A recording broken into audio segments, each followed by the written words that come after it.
The Mona Lisa. Bewitching, seductive, world famous. In the minds of millions, she is the ultimate work of art, endlessly photographed and admired. Yet behind the enigmatic smile, she remains a mystery. Who was she? Why was she painted? And what has made her the world's most famous painting? After 500 years in the spotlight, the Mona Lisa is finally giving up her secrets. Centuries-old documents are at last revealing long-forgotten truths. This is wonderful. Ooh, I've got a shiver down my spine. State-of-the-art technology is taking us beneath the painted surface to decode astonishing new evidence. That's extraordinary. Wow, that's quite a big discovery, isn't it? Yes, it is. This investigation, the first full forensic examination of the latest discoveries, takes me round the world in the hunt for the truth about Leonardo da Vinci's masterpiece, with exclusive access and some extraordinary encounters. The first impression when I came in was, I did well not to jump backwards in shock. These revelations will change everything we thought we knew about history's most enigmatic work of art. That's great. So we just made a new discovery. And unlocked the secrets of the Mona Lisa. All of this together marks an extraordinary moment in the history of art. But more than that, this is quite simply one of the stories of the century.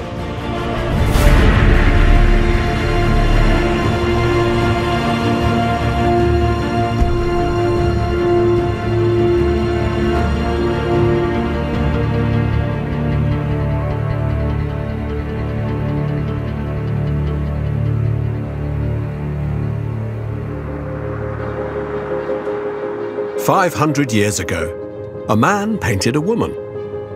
The man was Leonardo da Vinci, artist, inventor, genius. And the result of his work was the inscrutable portrait we now know as the Mona Lisa. It's a masterpiece, and one of the few works he actually finished." So what draws us to the Mona Lisa? She's not a famous monarch or a legendary historical figure. We know hardly anything about her. So what is it about this picture that's gripped the human imagination for so many centuries? I want to begin my investigation by comparing notes with a detective who's been on the case for more than 30 years. One of the world's leading experts on Leonardo da Vinci, Oxford professor Martin Kemp has spent much of his life obsessed by the mystery of the Mona Lisa. What do you think is the key to the Mona Lisa's extraordinary stature as, without doubt, the world's most famous painting? Well, there has to be something inherent in the picture. Some things are famous for being famous, and we live in an age of celebrity, and lots of celebrities are famous for being famous, but they're not going to last. This has gone on for ages. It is just extraordinary. And you've got this sense of something which is beyond pigment and beyond a good likeness and being beyond a face, and it just has that totally uncanny living presence. It's very daring at the time for a woman in a portrait to look at you. You know, women's portraits simply didn't do that. And I think the ambiguity, the tease, the visual tease is something that Leonardo absolutely cultivated. Look at the Mona Lisa, and you can't help feeling there's more going on than meets the eye. If her teasing smile's a question mark, the painting's a riddle. What makes a human being live and breathe? What forces govern the world we live in? Leonardo thought about these questions as deeply as anyone. And behind this breathtakingly lifelike image lay years of investigation into spheres of knowledge like geology and anatomy, some of which were forbidden by the church. Tantalizing evidence for the research that went into the Mona Lisa lies hidden in Windsor Castle. Amongst the gems of the royal collection is an intriguing clue to the genesis of the portrait. A page from what might be called the real Da Vinci Code. If you want to see or have some sense of just how much work there was behind the surface of the picture, then this is a great place to start. It's a sheet of drawings by Leonardo's own hand. And what does it contain in faint outline? Look here. It's a bit like the Cheshire Cat. It's the Mona Lisa's smile without the Mona Lisa attached. It may well have been Leonardo's first gropings towards his idea for the painting. It's a series of studies of the human mouth, the motions of the mouth, how the mouth puckers, how the mouth bares its teeth. You have a very strong sense that for Leonardo, every picture is a kind of encyclopedia entry. And this is just that part of it, dealing with the mouth. It's just the tip of the iceberg.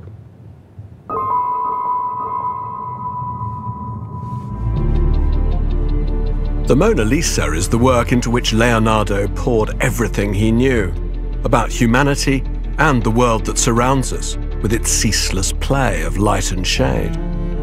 But there's a mystery there too, and it's staring us in the face. Who is the woman with the enigmatic smile? It's a question that has fueled all kinds of speculation, ranging from the ingenious to the crackpot. She's a pregnant mother-to-be. She's a prostitute. She's even a man in drag. But if you look beyond the theories, there are clues to her true identity.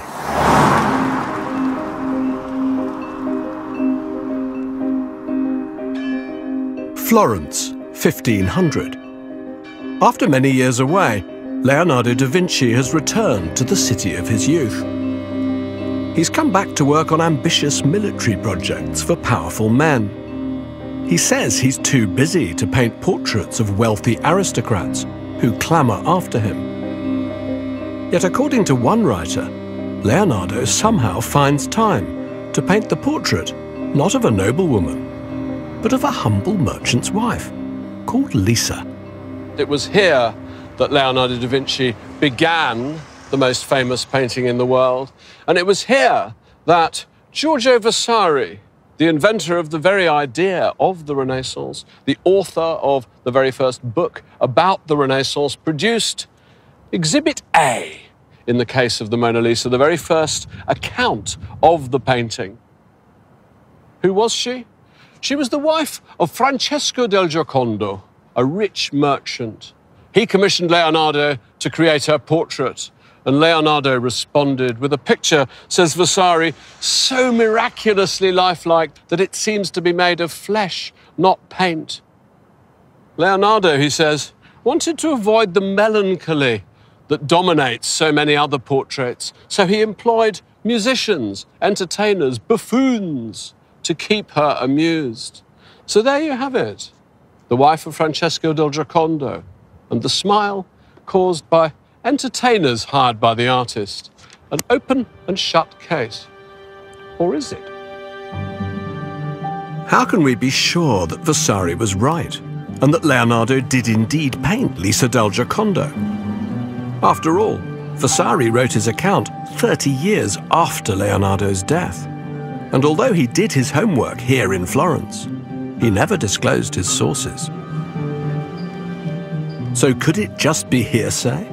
Some inaccurate local legend? For centuries, there was no way of telling. Then, suddenly, new evidence emerged from a completely unexpected source. In 2006, a research scholar working in the University Library of Heidelberg turned up this. What it is a page from a copy of Cicero, the ancient Roman author, a book that was once owned here in Florence by a man called Agostino Vespucci. And not only does it have Cicero's text, but it's got Vespucci's commentaries. And this particular passage is crucial because in it, Cicero is discussing Apelles, the ancient Greek artist. And his remarks prompt Vespucci to make his own note, his marginal note. And what he writes is a kind of bombshell in the history of Leonardo's studies. He says, Apelles, he did just the same thing as Leonardo in his portrait of Lisa del Giocondo. And best of all, there's a date, October 1503. So this was written almost immediately after Vespucci must have seen the portrait of Lisa del Giocondo in Leonardo da Vinci's workshop. This is gold dust, and it proves that Vasari was definitely right in at least one sense all along. Leonardo definitely did paint a portrait of Lisa del Giocondo.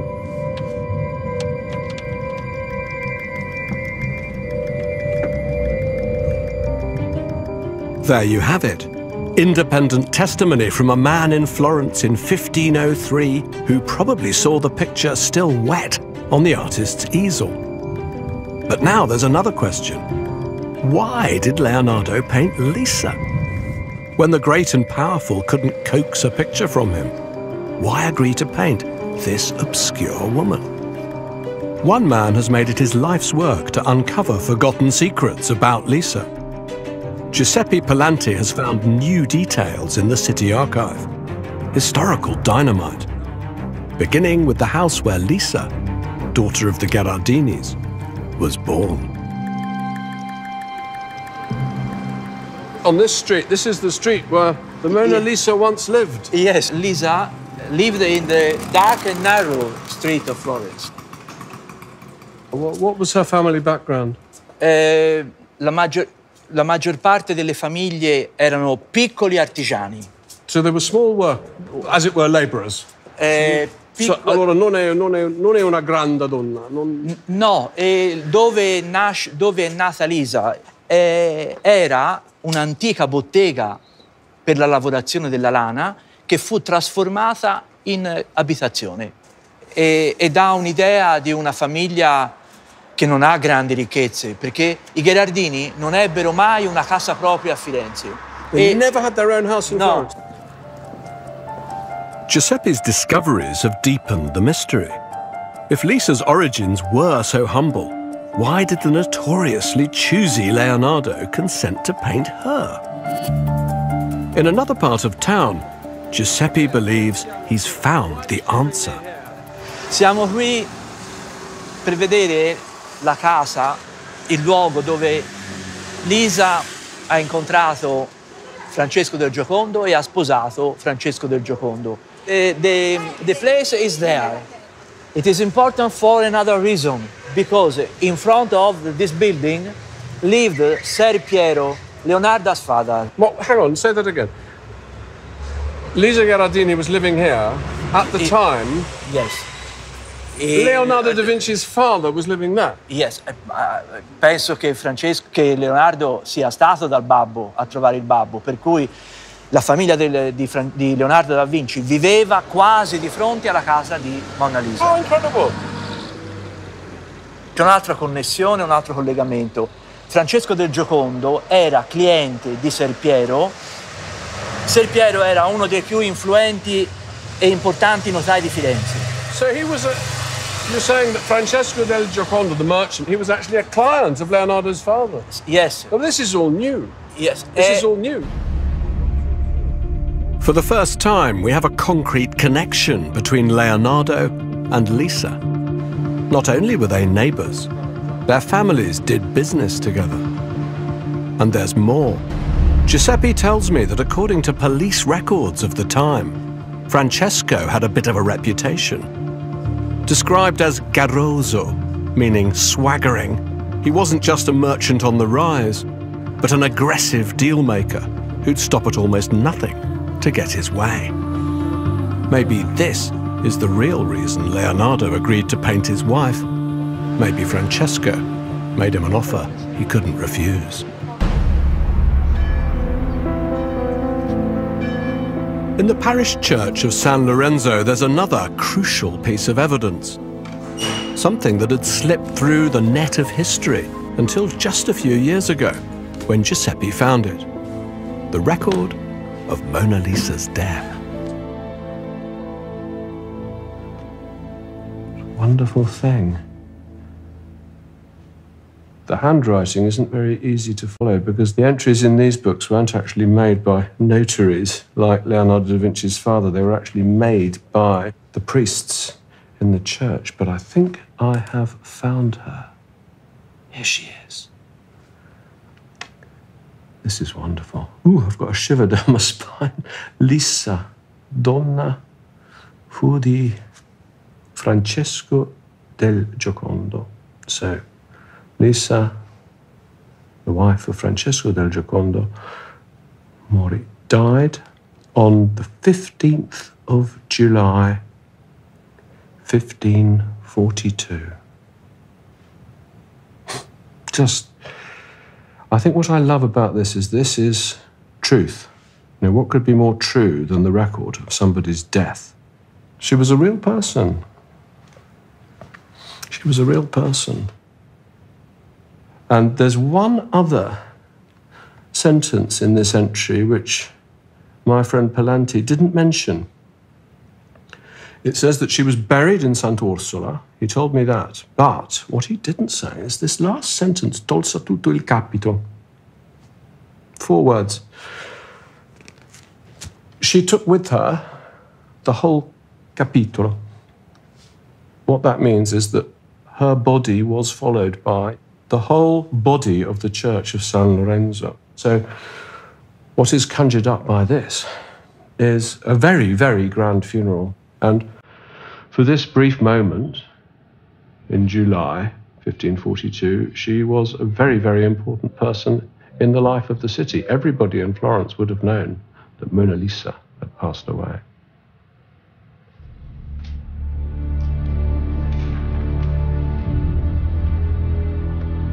A spectacular funeral. Dozens of canons, chaplains and clerics, the whole Del Giocondo clan walking with Lisa's coffin. Francesco had died 5 years earlier, but he made sure he provided for all this pomp and ceremony in his will, where she's described as his beloved, faithful wife. Lisa Del Giocondo was laid to rest in the now ruined convent of Sant'Orsola. Beyond here, we can't follow her, though we've learned a lot. Leonardo definitely knew Lisa, definitely painted her portrait. But if one riddle's been answered, there's still another mystery to solve. How can we be certain that Leonardo's portrait of Lisa and the portrait in the Louvre are one and the same?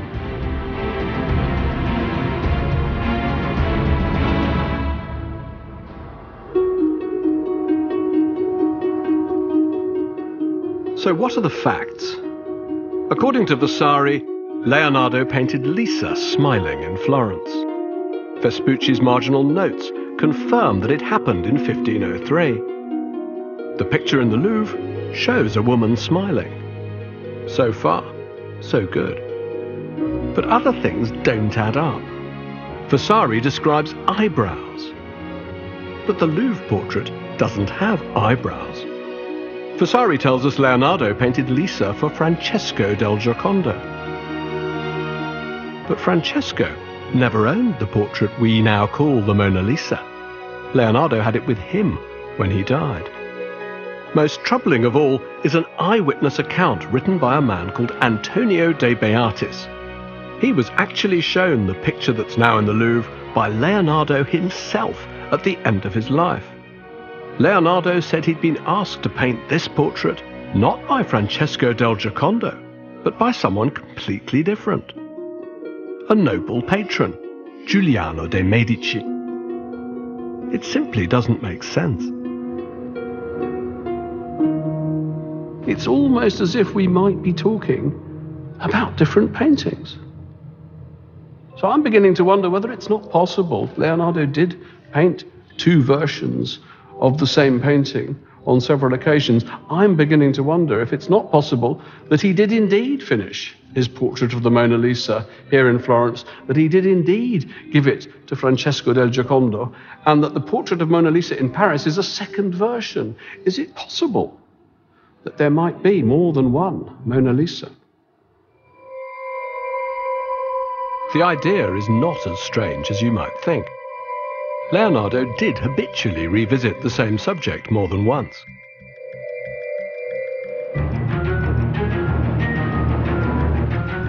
I've come to Singapore to see for the first time a picture that might actually be Leonardo's first version of the painting.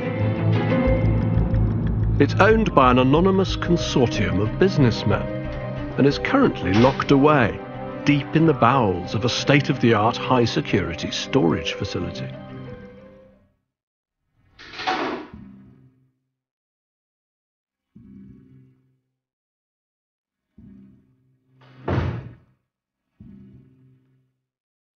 So could this be the first Mona Lisa?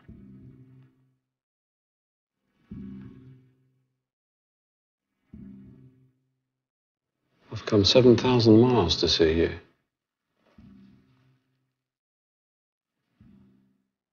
Blimey.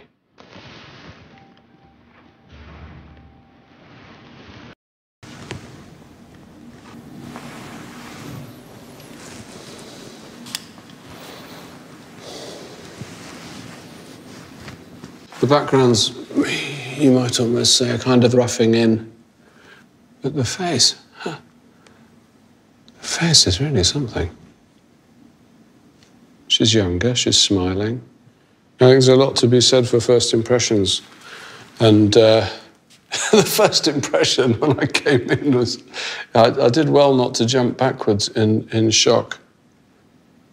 It's too good, in my opinion, for any of the other school of Leonardo painters. Very dangerous things like this, very dangerous. To say this is definitely painted by Leonardo da Vinci, well, I can't say that, but I think it's not beyond the realms of possibility that this is the picture that Francesco del Giocondo took. And then Leonardo goes off, paints another picture based on the memory of this picture. And that's the Mona Lisa we know in the Louvre. It's very teasing, that smile, isn't it? Very teasing.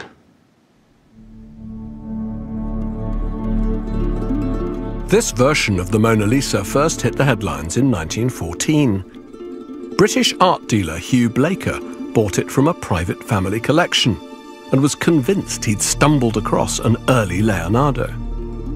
He kept it in his Isleworth studios, and it became known as the Isleworth Mona Lisa. One thing in its favour was its similarity to this pencil sketch copy of the Mona Lisa, done in Florence in 1504 by Leonardo's contemporary Raphael, which seems to show how the painting looked in its original state. Yet after a century of supporters, detractors, and different owners, opinion on the Isleworth painting is still divided. One man who is convinced that Leonardo painted two Mona Lisas is Jean-Pierre Isbouts. He was so impressed by the Isleworth portrait, he wrote a book about it. So, what would lead you to think that the Isleworth picture was indeed painted in 1503? What is to say that it wasn't painted in 1553? Well, and I don't know about you, but when you talk about a copy, usually a copy tries to imitate the original. This is not a copy. There are so many different things about this particular Isleworth version that do not appear in the Louvre version. Let's take one example. The columns. The portrait is framed by two robust Doric columns. Why do we know that those columns existed in 1503 and not later on? Because there is Raphael. He makes a sketch. And what do we have on both sides? We have the columns that appear in the Isleworth. They do not appear in the Louvre version. So let's talk about the record written by De Beatis, the secretary to Cardinal d'Aragon, who visited Leonardo in 1516. Which is seriously puzzling. Which is seriously puzzling. But here we have an eyewitness account. Here they are in the room with Leonardo, and he says, yeah, this was done at the request of Giuliano de' Medici. Instigazione. I think what he was doing at this time is give Giuliano credit. Giuliano bailed Leonardo out. When Leonardo was without a mentor, penniless. And that's when Leonardo, because of the patronage and the financial support of Giuliano, finds the time to create this new meditation, if you will, the Louvre version. So your explanation would be, well, here we are. Two different explanations, but then that's not so weird if you think there are two different pictures. Exactly. Jean-Pierre firmly believes this could be Leonardo's first Mona Lisa, done for husband Francesco. But if so, why would it be unfinished? Well, we know Leonardo was slow and Francesco was impatient. So perhaps he just snatched it away from Leonardo once his beloved Lisa's face was complete. A barrage of scientific tests have been carried out on this tantalizing picture. The canvas was carbon dated to around the right period. Multiple tiny paint samples are consistent with the paints Leonardo used. X-ray, infrared and ultraviolet scans have found nothing to disprove it as an early Mona Lisa. But that's the problem.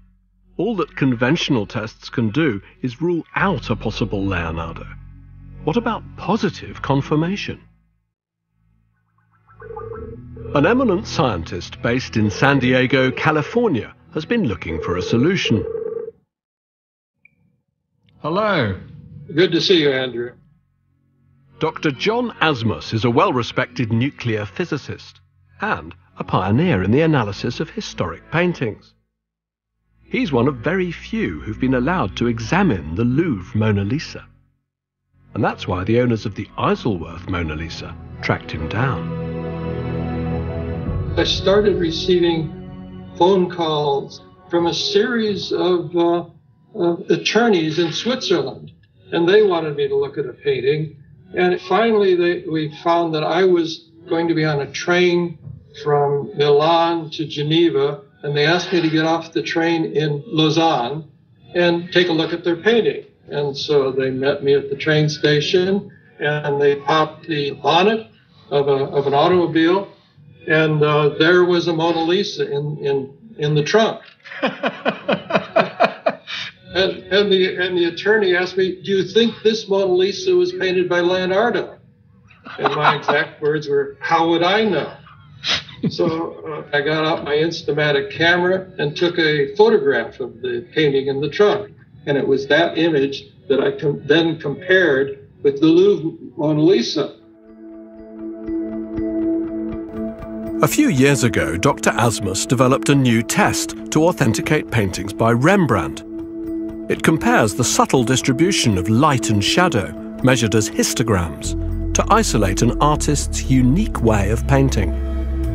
I think it's a way of trying to quantify the artist's eye. Every artist has certain effects that he's trying to accomplish. And we used Rembrandt as a test case. And the results were rather encouraging. We came up with some general rules as to how Rembrandt did his blending and his selection of pigments. So I tried that same technique on the Isleworth Mona Lisa and comparing it with the Louvre Mona Lisa, and I was stunned. The correlation between those two histograms was 99%, stronger than it was between any histograms of any of the Rembrandt self-portraits that we looked at. How amazing. This demonstrates that the technique for blending light and shade in each face appears uncannily similar.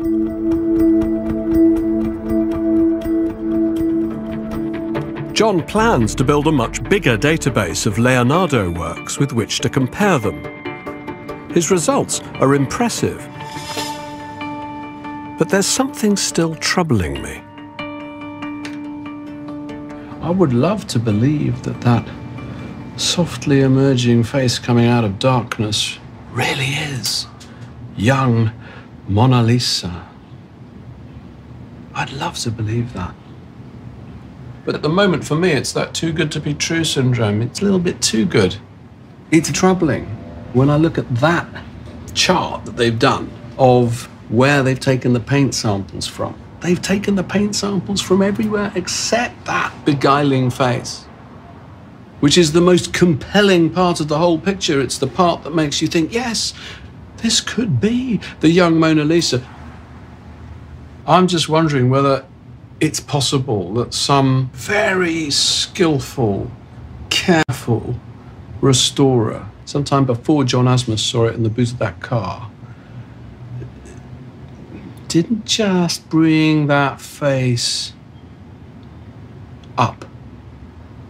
Didn't just make whatever ghost or trace of possibly a Mona Lisa copy into something so much more compelling to the modern eye. To me, not to test that it's like a detective and his team coming to investigate the scene of a crime, the scene of a murder, and fingerprinting every square inch of it, but forgetting to take fingerprints from the knife on the bed covered with blood. I could be wrong.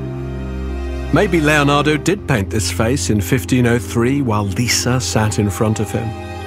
But until the face is tested, doubt remains. And to me, she just looks a bit too 20th century. But I'm still convinced that Leonardo did paint two Mona Lisas. If the Isleworth painting isn't the earlier version, then it's either lost or still out there somewhere. And believe it or not, now there's a new lead. The reported discovery of another Mona Lisa in St. Petersburg, Russia.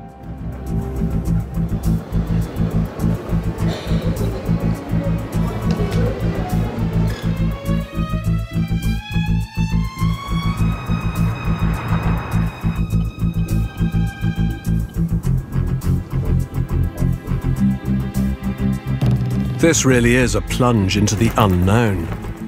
All we've been told is that a wealthy Russian art collector, identity a secret, recently acquired a painting that might be the missing link to the mystery. We haven't yet been told where it is. And then, at the last minute, we're given an address. A place with a dubious past.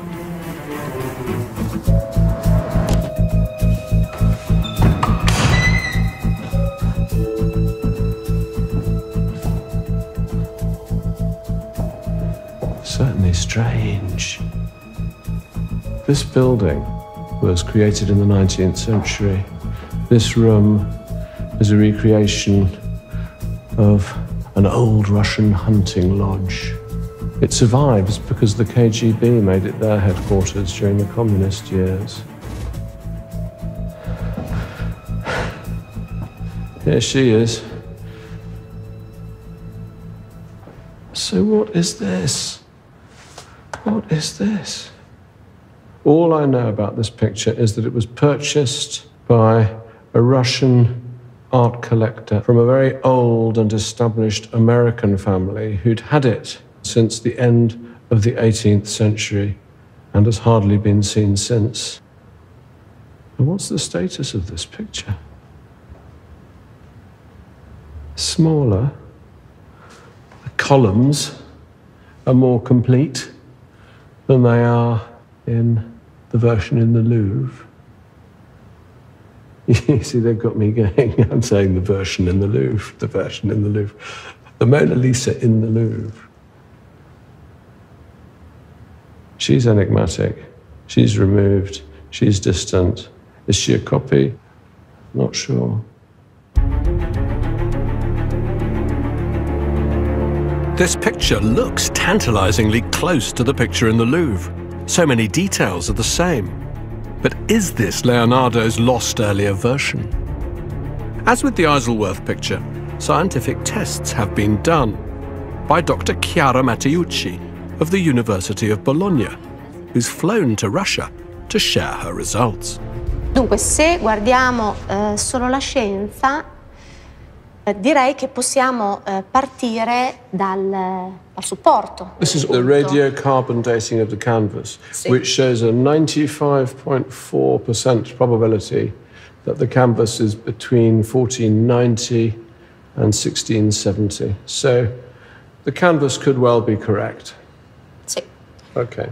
In realtà il dato che ci svela il probabile periodo non è tanto la tela, ma lo strato preparatorio del dipinto. Al di sopra della tela vi è la presenza di un ground, di una preparazione rossa. Rossa. Rossa. Oh, that's the ground. Well, that's very clear. So, but as far as I understand it, Leonardo da Vinci himself worked on a classic Italian Renaissance ground of white. Is that right? Dunque, sì. The presence of a red ground, the very first layer of paint, seems to discount Leonardo's hand. But it's Chiara's next discovery that really changes the picture.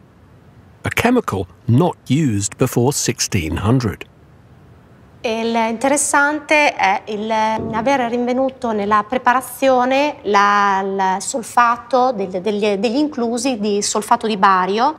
Ci può indirizzare ad un periodo molto ristretto. Nel periodo tra il 1620 e il 1680 l'utilizzo della baritina in queste preparazioni era molto comune. In Francia, proprio Solo nell'area... Francia? Proprio, sì. Allora, questa è una trova fisica, una cosa chimica. Sì, nell'area parigina, nel periodo di cui abbiamo parlato, un mercante di pigmenti aveva messo a punto un prodotto proprio specifico per le preparazioni in cui veniva aggiunta appunto baritina. That's sì. good. I think Chiara's done all the research we need to know. So the barium allows us to place this canvas very precisely, 1620 to 1680, and probably in Paris. So all the painters around Paris got this ground from this one guy and put it on their canvas. So more and more that I talk to you, I feel noi parliamo italiano e io penso che devo parlare in francese alla donna qua. Je suis enchanté de faire ta connaissance, Monalisa. Tu es sans doute française.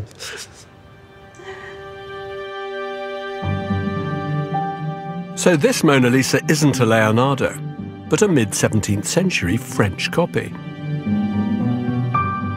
In fact, there are dozens of copies. It's a real problem if you believe, as I think you have to given the conflicting evidence, that Leonardo did paint two Mona Lisas.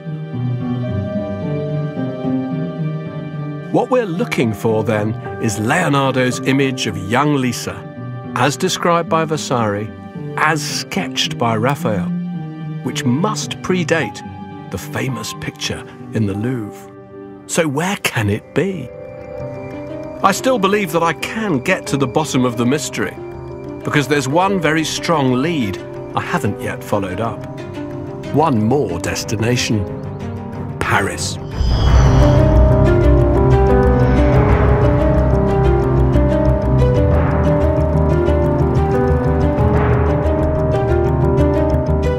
A scientist turned art detective claims he can finally explain the discrepancies. He believes the secrets of the Mona Lisa lie not in other versions of the portrait, but inside the Mona Lisa itself. And he reckons he can prove it. Pascal. Welcome.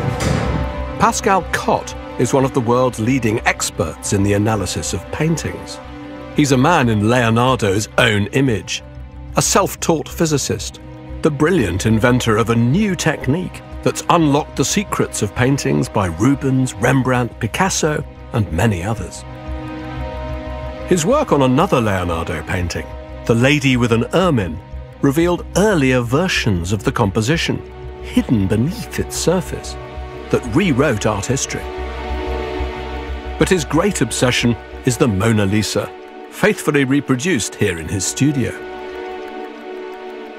In 2004, Pascal was invited by the Louvre to scan the painting. His task? Simply to identify the picture's original colours, hidden beneath the discolorations of time. But Pascal's technique also revealed that there was far more going on beneath the surface. For the last decade, he's worked in secret, decoding those discoveries. And now, he's ready to share them. Our goal is to peel like an onion all the layers of paint to reconstruct the chronology of the construction of the painting. So is this new? Is this a new... This is a new technique, absolutely.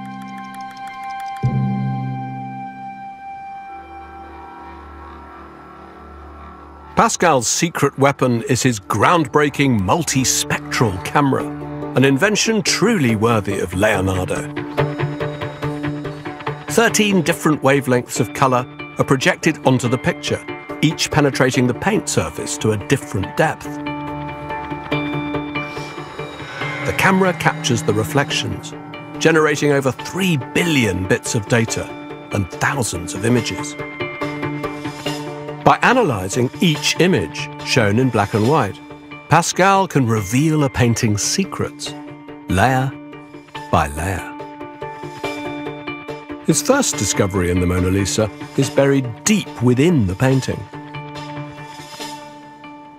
What we discover that the head was bigger. So you see a shadow of a bigger head. And you can see also that the nose is double here. Oh. Wow. So once she had a larger head. And I discovered this hand much more bigger.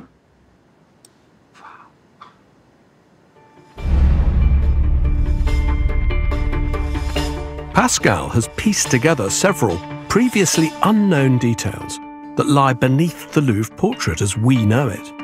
Marked in red, they seem to be elements of a larger first portrait that never got beyond a draft stage. But that's just the beginning of Pascal's discoveries. So now we'll continue with one other layer. Voilà, here we are. What on earth is that? What is it? This is a hairpin, like this one. So you found... Something like this. You found, with that little bit of your magic light camera, you found a missing hairpin. Now you know there is a hairpin. You can see it. Ah! Because you know. But yes, no, exactly. How fascinating.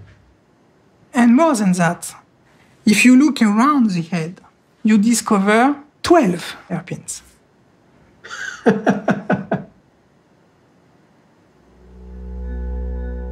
The hairpins with pearls make no sense on the first large portrait. But Pascal has found something else that appears to be connected to them. Tiny rows of dots, known as spolveri. They seem to suggest an elaborate headdress. Intriguingly, a type of headdress that, as far as we know, was only ever shown on the heads of saints or Madonnas. This is a painting of a headdress that have nothing to do with Monalisa. Nothing to do with Mona Lisa? Nothing to do with Monalisa. The spolveri hidden inside the Mona Lisa have never been seen before. They're concrete proof of the way Leonardo constructed a picture. He would have begun with a preparatory drawing, marked the lines on tracing paper with a sharp point, then transferred those outlines onto the wood with coal dust. But what happened to the headdress? Pascal's next piece of evidence suggests it was deliberately removed. So now I discover this hatching. You see this hatching? This is another layer of your... Yeah, another of the onion. So this is Leonardo with his rubber. Yes. You see, it's totally different from the cracks. It's not craquelure, no. You see, this is clearly to erase what is behind. It's very important because that explains how Leonardo, from one stage, go to another stage. Pascal's scans are crucial evidence of the way Leonardo worked, building up a painting stage by stage. Above the scratchings, Pascal reveals the first impression of yet another layer, the ghostly imprint of a face, like a Leonardo Turin shroud. Is that another head? Yes. How many heads is that so far? This is the number 3. So the big head, The big head, the pearl head, the pearl head. and then there's another head. Yes. Now the eye. So it's a wonderful proof. I discovered 2 crosses just here. Oh my! That's extraordinary. And these crosses do not match with Monalisa glance. No. No. The crosses clearly mark a different set of pupils, looking in a different direction. The face behind Monalisa, the face is turned 14 degrees in the right direction. So there she is. She's looking like that, so she should be like that. Yeah. More like that. Also eyebrows. Can I just see this? Because this is an important point. Because Vasari says specifically, that the eyebrows are beautifully painted. Yes, these And eyebrows. the Mona Lisa, as we see her, doesn't have eyebrows. So have you found... You can see it. Yeah, they are here. So there are the eyebrows. And here you have another mouse. Look at this mouse. Nothing to do with Mona Lisa. Absolutely amazing. She's barely smiling. Do you see? Because she turns the head on the left, the mouth is little smaller. Quite a lot smaller.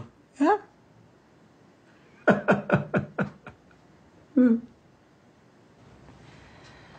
So Pascal, you found a complete face Yes. inside Inside. the Mona Lisa. Yes. Wow. That's quite a big discovery, isn't it? Yes, it is. Yes, it is. Yes, it is. Pascal's work has revealed, for the first time in 500 years, a detailed earlier portrait by Leonardo da Vinci. It's the same size as the face we see now, but turned by 14 degrees. There's clear evidence of a different, swept-back hairstyle. Elaborate ties at the top of an earlier sleeve are clearly visible. There's even a suggestion that she once held a blanket in her lap. Is this the portrait of Lisa I've been looking for? So throughout my journey, I thought, well, it seems as though they're talking about 2 different pictures. You seem to be saying to me that, yes, there are 2 Mona Lisas, but they happen to be on the same piece of wood. Yes. So this must surely be Lisa del Giocondo, Of course. Francesca's wife. I agree with you. This is a real portrait of Mrs. Lisa Gardini.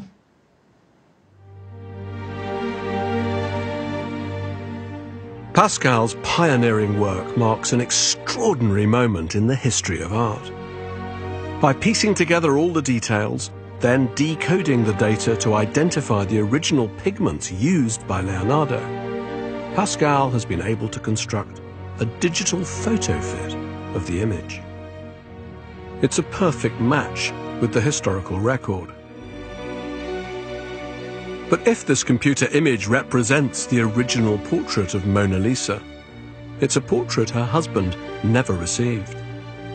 Instead, Leonardo went on to paint the world's most famous picture over the top.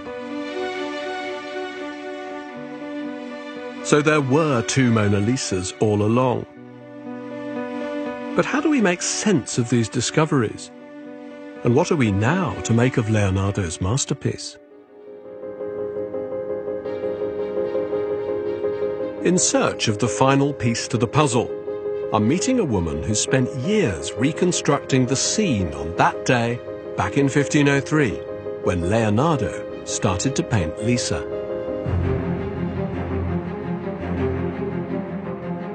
Leading expert on Renaissance hairstyles and costumes, Elisabetta Nignera, has based her work closely on Pascal's findings. Every Renaissance fashion can be precisely pinpointed, whether to Rome in 1512 or Florence in 1503. So by recreating the costume Pascal found in the painting beneath the painting, Elisabetta can place and date it very precisely.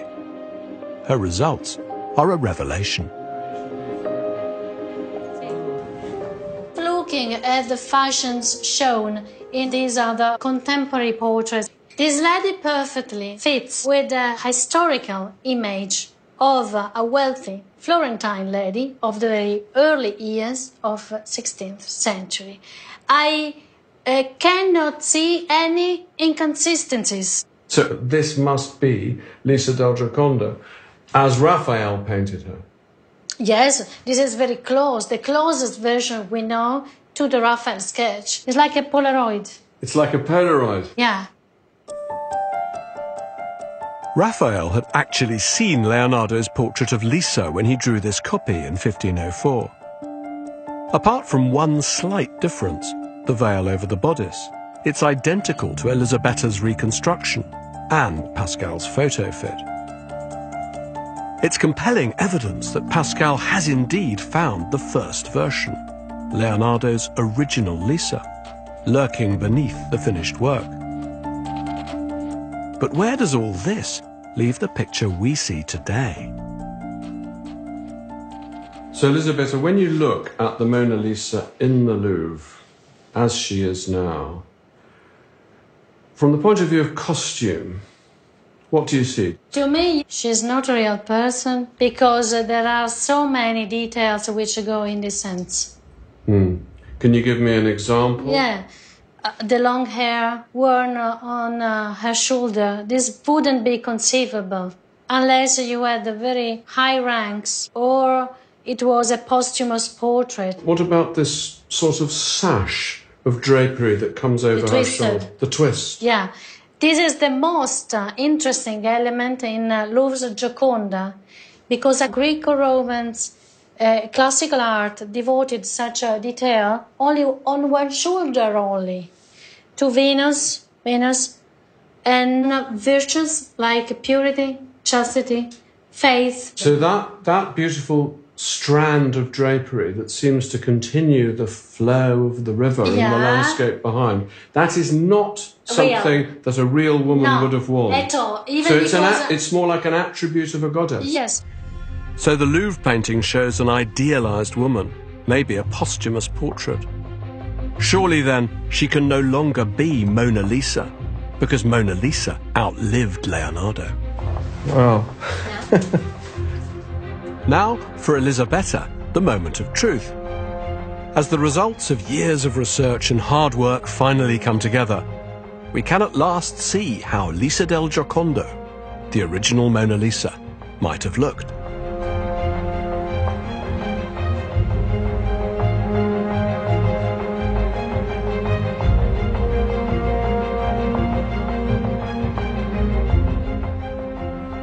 So, Elisabetta, you have made the sleeves that Pascal found, and this is the line. You've recreated the line there. Yeah, exactly. It's been an elaborate process, but it leads to a genuine insight into Leonardo's obsessive relationship with this painting. The key is in the colours, which have been exactly matched to Pascal's calculations. The dress for the bodies, he found a greenish-grey pigment. And also the sleeves. We know how Leonardo would call this color, which was called leonato. That is the colors of the lion's fur. Leonato color. I never knew that. But you know what it makes me think? It makes me think, when you say that this is Leonardo, because, of course, they didn't sign pictures, but this is Leonardo's way of signing the painting. Exactly. He loved to play games with words. Exactly. So the colour, that's great. The colour, Leonato, and the knot pattern, vincere. Yeah. Leonardo da Vinci. Yeah, it could be. No, we're not joking. I agree with you totally. You agree with me? Yeah, exactly. Because For me, the presence of a hidden signature would answer a nagging question. Why didn't he finish his first version and give it to Francesca? Knotting his name into her bodice, it's like an act of possession. As if Leonardo knew this was always destined to be more than a portrait. No one's painting but his own. If we go 1, 2, 3, quando dico tre, you look at me. 1, 2, 3. Our investigation has revealed for the first time what Leonardo's hidden earlier portrait might have looked like. The portrait, surely, of the Florentine merchant's wife, Lisa del Giocondo. We found a solution to the historic inconsistencies that have long baffled experts. And, it seems, we've discovered that the portrait in the Louvre may not be the Mona Lisa after all. So we're left with the million-dollar question. Who is she? The one piece of evidence that still stands out is the eyewitness account of De Beatis, who had it from Leonardo himself that the woman we now see was painted at the behest of Giuliano de' Medici. So who replaced Mona Lisa in Leonardo's painting? Did Giuliano commission a posthumous portrait? Perhaps of a lost love, idealized, like a goddess? For me, there's only one candidate. A woman with whom Giuliano had a brief, passionate affair. A woman who tragically died giving birth to their son. A little boy who was still calling for her when Giuliano commissioned the picture. Her name was Pacifica Brandano. Could this be her?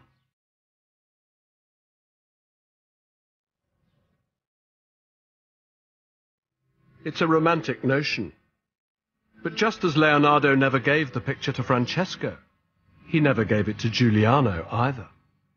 Instead, he kept the image of the woman he'd signed in code and made her more his own than ever. At the end of Leonardo's life, the Mona Lisa, this shape-shifting picture that had begun as the portrait of one woman and then metamorphosed into another, became something else again, namely a work of art that transcended portraiture and turned into an expression of all his knowledge, all his philosophy. The painting's like a shimmering mosaic in which Leonardo has pieced together all that he knows about nature and about human nature. And I think the key to it is that famous smile. Leonardo's way of saying that while we might strive to understand this vast cosmos that surrounds us, in the end it's our destiny to pass through life as swiftly as the smile that flickers across a human face. So the Mona Lisa really isn't Mona Lisa after all, but something much more than that. It's a painting of life itself, as Leonardo had come to think of it. His way of painting us all.